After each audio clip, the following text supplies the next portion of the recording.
नमस्कार दोस्तों, आप सभी का स्वागत है आपके अपने इस YouTube चैनल इंस्पायर स्टोरीज पे। आज मैं आपको परफ्यूम मूवी के बारे में बताऊंगा, जिसमें हम देखेंगे कैसे एक आदमी लड़कियों की हत्या करता है एक परफेक्ट परफ्यूम बनाने के लिए, जो उसे भगवान जैसी शक्तियां देता है। वीडियो को लास्ट तक देखना and please subscribe the channel now and press the bell icon for more such videos. 18वीं सदी में जीन नामक एक व्यक्ति अपनी सजा का इंतजार करते हुए एक कोठरी में बंद है।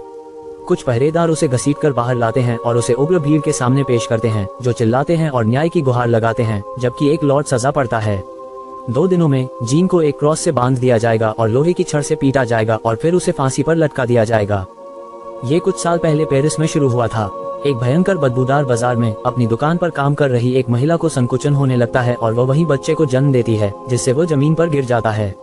चूंकि उसके पिछले सभी बच्चे मृत पैदा हुए थे, इसलिए वह मानती है कि यह बच्चा भी मर चुका है। इसलिए वह नाल काट देती है और काम पर वापस जाने से पहले उसे बची हुई मछली की आंत में धकेल देती है।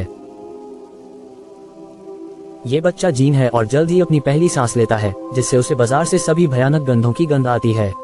जब जीन पहली बार रोता है तो बाजार में मौजूद सभी लोग उसे सुनते हैं और उसकी माँ पर उसे मारने की कोशिश करने का आरोप लगाते हैं। माँ भागने की कोशिश करती है, लेकिन भीड़ उसे पकड़ लेती है और उसे मार दिया जाता है। इसके बाद जीन को मैडम गिलार्ड के अनाथालय में भेज दिया जाता है, जहां पहले से ही इतने सारे बच्चे हैं कि वे ढेर में सोते हैं। जब बच्चे को इन ढेरों में से एक में छोड़ दिया जाता है तो बच्चे उसकी उपस्थिति से परेशान हो जाते हैं। एक लड़का उसे छूने की कोशिश करता है, लेकिन जीन उसकी उंगली पकड़ लेता है और उसे सूंघता है, जिससे सभी डर जाते हैं। बच्चे जीन को तकिए से मारने का फैसला करते हैं और जब वह रोने लगता है तो मैडम गिलार्ड उसे बचाने के लिए आती हैं और बच्चों को उनके दुर्व्यवहार के लिए कोड़े मारती हैं। साल बीत जाते हैं और 5 साल की उम्र तक जीन अभी भी बात नहीं कर सकता। दूसरे बच्चे उसे अजीब समझते हैं और उससे दूर रहते हैं, इसलिए जीन अपना समय अपनी अनोखी प्रतिभा का उपयोग करने में बिताता है। पता चला कि उसके पास एक बेहतरीन ग्रांड शक्ति है जो उसे किसी भी गंध को पहचानने में सक्षम बनाती है, भले ही वो बहुत दूर की हो या ऐसी कोई गंध हो जिसे सूंघना उचित न हो। इस उम्र में भी जीन अच्छी और बुरी गंध में अंतर नहीं कर पाता। उसे बस नई गंधों की खोज करना और उन्हें पहचानना पसंद है। कभी कभी उसे मरे हुए जानवरों की भी गंध आती है और दूसरे बच्चे उसे डरावना समझकर उस पर सड़े हुए फल फेंकते हैं। आखिरकार जीन बोलना सीख जाता है और अपनी नाक से बंद आंखों से भी अपने आसपास की चीजों को पहचान लेता है। जब वो 13 साल का होता है तो मैडम गिलार्ड जीन को एक चमड़े के कारखाने के मालिक ग्रिमल्ड को बेच देती है। जीन एक प्रशिक्षु बन जाती है और गिलार्ड को कुछ पैसे मिलते हैं, लेकिन घर लौटते समय उसे लूट लिया जाता है और मार दिया जाता है। चमड़े के कारखाने में जीवन प्रत्याशा 5 साल है, लेकिन जीन साबित करता है कि वह दृढ़ है और हर दिन कड़ी मेहनत करता है और किसी दिन शहर जाकर और अधिक सुगंधों का पता लगाने का सपना देखता है। जीन द्वारा प्रतिदिन 10 घंटे से अधिक काम करने के कई साल बीत जाने के बाद ग्रिमल्ड अंततः जीन को डिलीवरी करने के लिए शहर ले जाता है। जब जीन भीड़ भाड़ वाली सड़कों से गुजरता है तो वह अपनी नाक से सभी नई सुगंधों को सोख लेता है, चाहे वे अच्छी हों या बुरी। जब ग्रिमल्ड डिलीवरी करने में व्यस्त हो जाता है तो जीन अपनी नाक से उसे एक विशेष रूप से अद्भुत खुशबू की ओर ले जाता है, जो एक दुकान से आती है। यह एक परफ्यूम है जिसका नाम अमोरे एंड साइके है, और जब जीन इसे बनाने वाले को देखता है तो उसे पता चलता है कि खुशबू को मिलाकर नई खुशबू बनाई जा सकती है। अचानक जीन को वो सबसे मीठी खुशबू आती है जो उसने कभी सूंघी थी और वो तुरंत उससे मोहित हो जाता है। वो उसके पीछे भागता है और पाता है कि यह बेर बेचने वाली लाल बालों वाली महिला से आया है। वो शहर भर में उसका पीछा करना शुरू कर देता है और जब वह काफी करीब पहुंच जाता है तो वह उसके कंधे को सूंघता है। महिला चौंक जाती है और उससे बात करने की कोशिश करती है, लेकिन जीन जवाब नहीं देता। वो उसे कुछ बेर देने की कोशिश करती है और जीन उसके हाथ में अपनी नाक दबाकर जवाब देता है, जिससे वो डर जाती है और भाग जाती है। हार मानने से इनकार करते हुए जीन उसकी गंध का पता लगाता है और पटाखे फेंकने वाले लोगों को चकमा देने के बाद वो महिला को एक मेज पर बैठा हुआ पाता है। वो थोड़ी देर के लिए उसे सूंघने के लिए उसके पीछे छिप जाता है, जब तक कि वो पलटकर उसे नहीं देख लेती। महिला चीखने वाली होती है, लेकिन जीन समय रहते उसका मुंह बंद कर देता है और शोर सुनकर उसे छाया में खींच लेता है। एक जोड़ा वहां से गुजरता है और जीन महिला को छोड़ने के लिए उनके चले जाने का इंतजार करता है, लेकिन उसे पता चलता है कि उसने गलती से उसका दम घोंटकर उसे मार दिया है। हालांकि वह ज्यादा देर तक परेशान नहीं होता। जल्द ही वो महिला के कपड़े ले लेता है ताकि वह उसे सिर से पैर तक सूंघ सके। हालांकि जैसे जैसे मिनट बीतते हैं शरीर की खुशबू खत्म हो जाती है और जीन निराश हो जाता है। उस रात ग्रिमल्ड उसे भागने के लिए पीटता है। फिर जीन सो नहीं पाता क्योंकि वह महिला की खुशबू के बारे में सोचता रहता है और तय करता है कि जीवन में उसका लक्ष्य किसी की खुशबू को सुरक्षित रखना है ताकि वह फिर कभी न खोए। इस बीच जिउसेप्पे को अपने ग्राहकों की कमी का दुख है। वो देश का सबसे अच्छा परफ्यूमर हुआ करता था, लेकिन जब से उसके प्रतिद्वंद्वी ने अमोरे एंड साइके बनाया है, ग्राहक अब उसके पास नहीं आते। अपने व्यवसाय को फिर से शुरू करने के लिए बेताब जिउसेप्पे अमोरे एंड साइके का फॉर्मूला जानने की कोशिश करता है, लेकिन चाहे वह इसे कितनी भी बार सूंघे वो सही नहीं बन पाता। एक रात जीन यूसेफ के लिए एक डिलीवरी लेकर आता है जो उसे ऑर्डर देने के लिए अपनी प्रयोगशाला में प्रवेश करने की अनुमति देता है। जीन सभी सामग्रियों और गंधों से चकित है और वह बता सकता है कि यूसेफ अमोरे और साइके के साथ प्रयोग कर रहा है। वह उसे बताता है कि उसे कौन सी सामग्री की कमी है और दावा करता है कि वह पेरिस में सबसे अच्छी नाक है। यूसेफ को संदेह है और वह जीन से खुद को साबित करने के लिए कहता है। बिना किसी हिचकिचाहट के जीन सभी सामग्रियों को मिलाना शुरू कर देता है। जब यूसेफ उसे सही तकनीक का उपयोग न करने के लिए डांटता है तो वह उसे अनदेखा कर देता है। जब जीन ने काम पूरा कर लिया तो यूसेफ को यह देखकर आश्चर्य हुआ कि उसने अमोरे और साइके को पूरी तरह से फिर से बनाया है, लेकिन जीन का कहना है कि यह अभी भी एक अच्छा परफ्यूम नहीं है। वो जल्दी से फिर से मिश्रण करना शुरू कर देता है, लेकिन यूसेफ को गुस्सा आता है कि किसी अनुभवहीन व्यक्ति ने उसे हरा दिया है, इसलिए वो जीन को बाहर निकाल देता है। इसके बाद यूसेफ जीन द्वारा बनाए गए दूसरे परफ्यूम को सूंघता है और अद्भुत गंध उसे स्वर्ग में होने का एहसास कराती है। अगले दिन यूसेफ ग्रिमल से जीन खरीदता है जो खुशी खुशी पैसे स्वीकार करता है और उससे नशे में धुत हो जाता है। जब वह शराबखाने से बाहर निकलता है तो वह सामने से आ रही गाड़ी को चकमा देने की कोशिश करता है और गिर जाता है, जिससे उसका सिर टकराता है और वह नदी में गिर जाता है जहां उसकी मौत हो जाती है। इस बीच जीन यूसेफ के प्रशिक्षु के रूप में काम करना शुरू कर देता है, व्यापार के बारे में सब कुछ सीखता है और कई तरह के बेहतरीन इत्र बनाता है, जिससे यूसेफ की दुकान फिर से शहर में सबसे अच्छी बन जाती है। यूसेफ जीन को सिखाता है कि यह 12 नोटों से बना है और एक किंवदंती के अनुसार 13वें सार के बारे में बताया गया है जिसे दूसरों पर हावी होने के लिए जोड़ा जा सकता है, लेकिन ये कभी नहीं मिला। ये शब्द जीन को उस महिला के बारे में सोचने पर मजबूर कर देते हैं जिसे उसने मारा था और उस रात उसे उसका सपना आता है।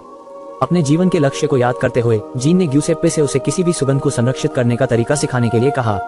अगले दिन यूसेप्पे जीन को सिखाता है कि 10,000 गुलाबों का सार कैसे निकाला जाए। उन्हें सही तापमान पर तब तक उबाला जाए जब तक कि तेल संघनित होकर एक छोटे से फ्लास्क में न गिर जाए। इसमें बहुत इंतजार करना पड़ता है, लेकिन आखिरकार मशीन गुलाब का तेल छोड़ती है और जीन इतना प्रभावित होता है कि वो खुद ही प्रयोग करना शुरू कर देता है। वो सड़क से जंजीरों और घोड़े की नाल जैसी बेतरतीब चीजें उठाता है और उन्हें डिवाइस के अंदर डालता है ताकि उनकी खुशबू मिल सके। सुबह में यूसेफ जाग जाता है जब वो अपनी प्रयोगशाला से तेज आवाजें सुनता है। वो वहां पहुंचता है और देखता है कि जीन की हालत खराब है और लड़का उस पर झूठ बोलने का आरोप लगाता है क्योंकि उसका सिस्टम किसी भी चीज की गंध नहीं निकाल सकता, सिर्फ कुछ चीजों की। यूसेफ को यकीन नहीं होता कि जीन धातुओं की गंध लेने की कोशिश कर रहा है जबकि उन्हें गंध नहीं लेनी चाहिए। जब यूसेफ मशीन के अंदर जांच करता है तो वह ये देखकर डर जाता है कि जीन ने अपनी बिल्ली को भी उसमें डाल दिया है ताकि वह उसकी गंध भी ले सके। यूसेप्पे जीन पर चिल्लाता है, उससे कहता है कि वह किसी जीवित प्राणी की गंध को नहीं पहचान सकता और अचानक जीन बेहोश हो जाता है। इस तरह के रहस्योद्घाटन के बाद जीन जल्दी ही बीमार पड़ जाता है। यूसेप्पे तबाह हो जाता है और जीन की देखभाल के लिए अच्छे डॉक्टरों को पैसे देता है, लेकिन वे ये भी नहीं बता पाते कि उसे क्या बीमारी है। यूसेप्पे जीन पर चिल्लाता है, उससे कहता है कि वह किसी जीवित प्राणी की गंध को नहीं पहचान सकता और अचानक जीन बेहोश हो जाता है। इस तरह के रहस्योद्घाटन के बाद जीन जल्दी ही बीमार पड़ जाता है। यूसेप्पे तबाह हो जाता है और जीन की देखभाल के लिए अच्छे डॉक्टरों को पैसे देता है, लेकिन वे ये भी नहीं बता पाते कि उसे क्या बीमारी है।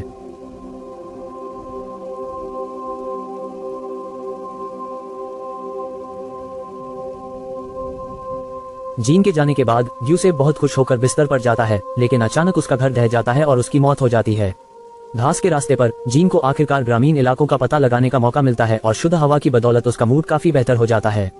विभिन्न शहरों से होकर जाने वाली छोटी सड़कों पर जाने के बजाय जीन साफ साफ सांस लेने के लिए पहाड़ों से होकर चलने का फैसला करता है।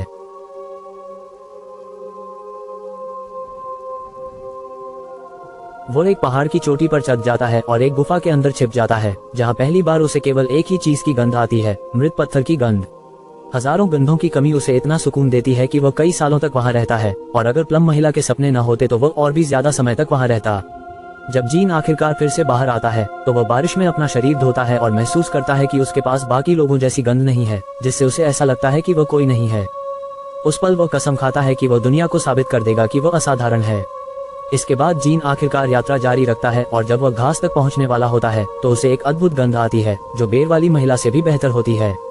अचानक एक गाड़ी वहां से गुजरती है और उसे पता चलता है कि यह गंध सुंदर लौरा की है। उत्साहित होकर जीन घास की ओर दौड़ता है और उसकी नाक का अनुसरण करता है जब तक कि वह एक आलीशान हवेली तक नहीं पहुंच जाता, इसलिए वह बगीचे के अंदर घुस जाता है और दूर से लौरा को देखता है। वह उसकी खुशबू को सूंघने के लिए जितना हो सके उतना करीब जाता है, लेकिन उसका समय कम हो जाता है जब उसके पिता रिची उसे वापस अंदर भेज देते हैं। अगले दिन जीन एक परफ्यूम की दुकान में काम करना शुरू कर देता है, जहां वह रूट की देखरेख में इनफ्लोरिश की कला सीखता है। इस प्रक्रिया में फूलों को जानवरों की चर्बी में दबाना और उनका सार निकालने के लिए उन्हें एक बड़े कंटेनर में उबालना शामिल है। एक रात एक जोड़ा खलिहान में मस्ती कर रहा था, लेकिन जब लड़की उसे बहुत ज्यादा चिढ़ाती है तो लड़का वहां से चला जाता है और वो फंस जाती है। जल्द ही जीन उसकी मदद करने का नाटक करते हुए आता है, लेकिन वो वास्तव में उसे मार देता है। कुछ ही क्षणों बाद लड़की चर्बी से लदी हुई और कंटेनर के अंदर आ जाती है, क्योंकि जीन को उसकी खुशबू पाने की उम्मीद होती है। सुबह में एक महिला फूल लेकर आती है, इसलिए जीन को शव मिलने से पहले कंटेनर को ढकना पड़ता है। ड्रूट उसे भी पकड़ने ही वाला था, लेकिन जीन ने दिखावा किया कि उसने फूलों को धूप से बचाने के लिए कंटेनर को ढका था। अंत में ये प्रक्रिया काम नहीं करती, इसलिए जीन को कुछ और सोचना पड़ता है। शाम को वो एक स्ट्रीट वर्कर को काम पर रखता है जो अपने कुत्ते को साथ लेकर आता है। हालांकि गंदा करने के बजाय वो उसे जानवरों की चर्बी से ढकना शुरू कर देता है।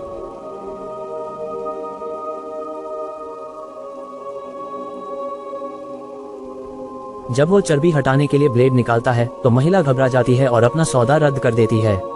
जीन हार नहीं मानता, इसलिए वो जल्दी से उसे मार देता है और अपनी नई तकनीक जारी रखता है। उसके बाल काटने के बाद वो उसके पूरे शरीर को जानवर की चर्बी और कपड़े के टुकड़े में लपेट देता है। चर्बी को खुरचकर अलग कर देता है और उसे एक जटिल प्रक्रिया से गुजारता है, जिससे अंततः एक इंसान की गंध निकलती है। अगली सुबह जब स्थानीय लोग लावारिस शव को ढूंढते हैं तो जीन अपने हाथ पर सिर्फ एक बूंद डालकर गंध की जांच करता है। महिला का कुत्ता तुरंत उसके पास दौड़ता है, ये सोचकर कि उसे अपने मालिक की गंध आ गई है। खुद से खुश होकर जीन ने 13 में से पहली बोतल में ये खुशबू डाली ताकि सही परफ्यूम के लिए सभी सही नोट मिल सकें। कुछ समय बाद जीन लॉरा की जन्मदिन की पार्टी में चुपके से घुस जाती है ताकि उस पर नजर रख सके। वो और उसके दोस्त बगीचे की भूल भुलैया में लुका छिपी खेलने का फैसला करते हैं और जब लॉरा अकेली होती है तो वह जीन की परछाई को पास में देख सकती है। जब वो उसे पकड़ने की कोशिश करता है तो वह सोचती है कि यह खेल का हिस्सा है और भाग जाती है, लेकिन उसकी जगह एक दोस्त उसे पकड़ लेता है। ईर्ष्या से भरकर जीन उनके ऊपर लगे लैंप को नष्ट करने के लिए एक पत्थर फेंकता है, जिससे लॉरा फिर से भाग जाती है। जल्द ही रिची का खेल खत्म हो जाता है, लेकिन पार्टी का मूड तब बदल जाता है जब उन्हें पता चलता है कि 2 लड़कियां गायब हैं। इस बीच जीन उन 2 लड़कियों को वसा और लपेटने की प्रक्रिया से गुजर रहा है ताकि उनकी सुगंध निकाली जा सके, जिसे वो अपने संग्रह में जोड़ता है। जब ड्रूट जीन पर उसके काम को अनदेखा करने के लिए चिल्लाने के लिए आता है तो वह जीन के हाथ पर अद्भुत सुगंध को सूंघता है और तुरंत बहुत विनम्र हो जाता है। अगले दिन दोनों लड़कियों के शव नदी में पाए जाते हैं। परिषद बैठक बुलाती है और रिची हत्यारे के पकड़े जाने तक कर्फ्यू लगाने की मांग करती है, ये बताते हुए कि उनकी सभी बेटियां खतरे में हैं क्योंकि सड़क पर काम करने वाली महिला को छोड़कर बाकी सभी मृत लड़कियां पवित्र थीं। हालांकि परिषद मना कर देती है क्योंकि कर्फ्यू लगाने से शहर दिवालिया हो सकता है। अगले कुछ दिनों तक जीन अछूती महिलाओं का अपहरण और उनकी हत्या करके उनकी गंध निकालता रहता है और जब वो काम पूरा कर लेता है तो शवों को बेतरतीब जगहों पर छोड़ देता है। जल्द ही परिषद कर्फ्यू लगाने के लिए सहमत हो जाती है और सड़कों पर गश्त करने के लिए गार्ड भेजती है, लेकिन इससे जीन नहीं रुकता और वह हत्याएं करता रहता है। शहर के लोग डर और भ्रम की स्थिति में हैं, इसलिए वे अपने घरों को बंद करना शुरू कर देते हैं और किसी भी संदिग्ध व्यक्ति के खिलाफ गोली चलाने तक की नौबत आ जाती है। जब जीन एक नन को मारता है जो उसका 12वां शिकार भी है, तो बिशप हत्यारे को एक राक्षस कहने के लिए एक सामूहिक प्रार्थना करता है जिसे बहिष्कृत किया जाना चाहिए। समारोह में अचानक एक आदमी घुस आता है और घोषणा करता है कि हत्यारे को पकड़ लिया गया है। रिची को यकीन नहीं होता क्योंकि कबूलनामा यातना के तहत प्राप्त किया गया था और विवरण वास्तविक हत्याओं से मेल नहीं खाते, लेकिन परिषद बस इस मामले को बंद करना चाहती है और उस आदमी को मार दिया जाता है। इस बीच जीन 12 सारों को मिलाता है और परिणाम से बहुत खुश होता है, लेकिन वह जानता है कि वह अंतिम 13वें नोट को याद कर रहा है।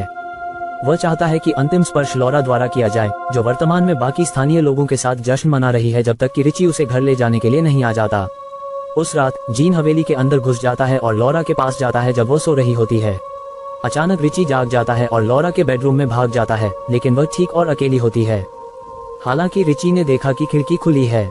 अगली सुबह रिची अपना सामान पैक करता है और लॉरा को सुरक्षित रखने के लिए उसके साथ चला जाता है। हत्यारे को चकमा देने की उम्मीद में वो विपरीत दिशा में एक खाली गाड़ी भेजता है, जबकि वो और लॉरा घोड़े पर यात्रा करते हैं। हालांकि जीन की नाक तुरंत ही यह पता लगा लेती है कि लॉरा की गंध कमजोर हो रही है, इसलिए वह भी अपना सामान पैक कर लेता है और उसे ढूंढने के लिए उसकी गंध का पीछा करना शुरू कर देता है। शहर में वापस आकर स्ट्रीट वर्कर का कुत्ता भी चीजों को सूंघ रहा होता है और उसे अपने मालिक के कपड़े मिट्टी में दबे हुए मिलते हैं।